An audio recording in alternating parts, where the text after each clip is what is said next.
தமிழ்கரண் நேர்களுக்கு வணக்கம். முதலில் தலைப்புச் செய்திகள். கொழும்பில் இடம்பெற்ற கோர விபத்தில் சிக்கி 21 வயது இளைஞன் பலி. ஜாழ் நல்லூர் ஆலய சூழலில் சைவ உணவகம் வலுக்கும் கண்டனங்கள். மின் கட்டண அதிகரிப்பு தொடர்பில் வெளியான தகவல். விரிவான செய்திகள். கொழும்பு பானதுரை வளான பகுதியில் ஏற்பட்ட வாகன விபத்தொன்றில் 21 வயது இளைஞன் உயிரிழந்துள்ளார். மேலதிக விசாரணை குறித்த இளைஞன் பானதுரை ரயில்வே நிலைய வீதியில் உள்ள SS மோட்டார் நிறுவனத்தில் வேலை செய்த இளைஞன் என தெரிய வந்துள்ளது. இவர் நேற்றிரவு தனது பணியை முடித்துவிட்டு மோட்டார் சைக்கிளில் தொட்டவத்த பகுதியில் உள்ள வீட்டுக்கு சென்று கொண்டிருந்த போது ஒரு லொரியின் கீழ் சிக்கி உயிரிழந்துள்ளார். இந்த விபத்து தொடர்பான மேலதிக விசாரணைகளை போலீசார் மேற்கொண்டு வருகின்றனர். அசைவ உணவகம் திறக்கப்பட்டமைக்கு ஜாழ் மாநகர சபை முன்னாள் உறுப்பினர் வரதராஜன் பார்த்திபன் கண்டனம் தெரிவித்துள்ளதுடன் இவ்வாறான விடயங்களை நாம் அனுமதிக்காமல் இருக்க வேண்டும் எனவும் புதிதாக மாநகர சபைக்கு தெரிவான உறுப்பினர்கள் பிரதேசத்தின் தன்மை அறிந்து பொறுப்புணர்வுடன் செயற்பட வேண்டும் என கோரிக்கை விடுத்துள்ளார். தொடர்பில் அவர் வெளியிட்ட அறிக்கையில் தமிழரின் பண்பாட்டு கலாச்சாரத்தின் வாழ்விடமாக ஜாழ்ப்பாணம் கருதப்படுகின்றது. அதிலும் நல்லூர் கந்தசாமி கோயிலில் உலகத் தமிழர்கள் வாழ்வியல் அடையாளம். அவ்வாறு அவ்வாலயம் அமைந்திருக்கின்ற சுற்றுவட்ட பகுதியில் ஒரு அசைவ உணவகம் ஆரம்பிப்பது என்பது ஏற்புடையதாக இருக்கப் போவதில்லை. ஏனெனில் இரு சுற்றுவட்ட பகுதிகளுக்குள் பல அசைவ உணவகங்கள் தோற்றுவிப்பதற்கான விதியாகவும் அமைந்துவிடும். ஏனெனில் எம்மில் சிலரிடம் ஒரு பழக்க வழக்கம் இருக்கின்றது.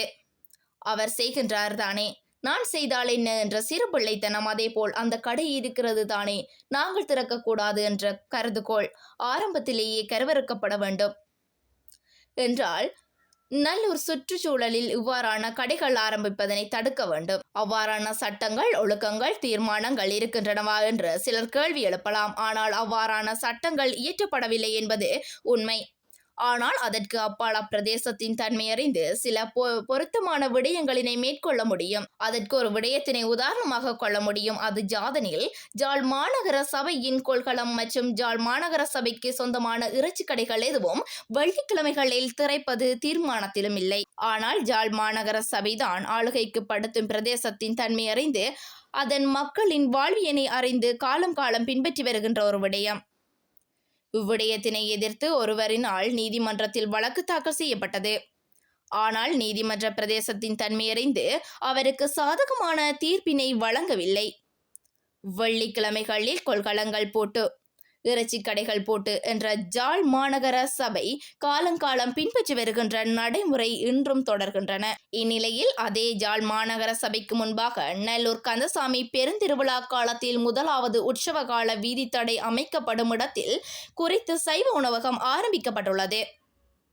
குறித்த பெருந்திருவிழா காலத்தில் நல்லூர் கந்த பெருமானின் அருளாட்சி வேண்டி நல்லூர் காவடிகள் அணிவகுத்து நிற்கும் வீதிகளின் அருகில் இவ்வாறான கடைகள் ஏற்புடையதல்ல. காலங்காலம் ஒரு பிரதேசத்தில் பின்பற்றப்பட்டு வரும் நடைமுறைகள் நவீனமயமாக்கல் என்ற சிந்தனை உடைத்தறிவதென்பது எவராலும் ஜீரணிக்க முடியாத ஒன்றும். அப்பிரதேசத்தின் வாழ் மக்களினதும் மேனியோர்களினதும் மனதினை புண்படுத்தும் செயல். எனவே குறித்த விடயம் மாற்றியமைக்கப்பட வேண்டும். மின்சார கட்டணங்களை உயர்த்துவதற்கான முன்மொழிவை இலங்கை மின்சார சபை அடுத்த வாரம் பொது பயன்பாட்டு ஆணையத்திடம் சமர்ப்பிக்க உள்ளது.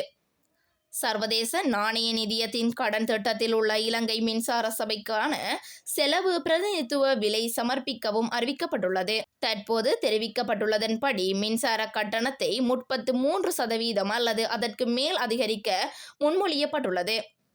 அடுத்த கடன் தவணை வெளியிடுவதற்கு முன்பு மின்சார செலவு காண்பிக்கப்படும் என்று சர்வதேச நாணய நிதியம் தெரிவித்துள்ளது. செய்திகள் யாவும் நிறைவு பெறுகின்றன. அடுத்த செய்திகளில் உங்களை சந்திக்கும் வரை உங்களிடமிருந்து விடைபெற்று செல்லும் நான் ஜீவகரன் கவினிலா. நன்றி.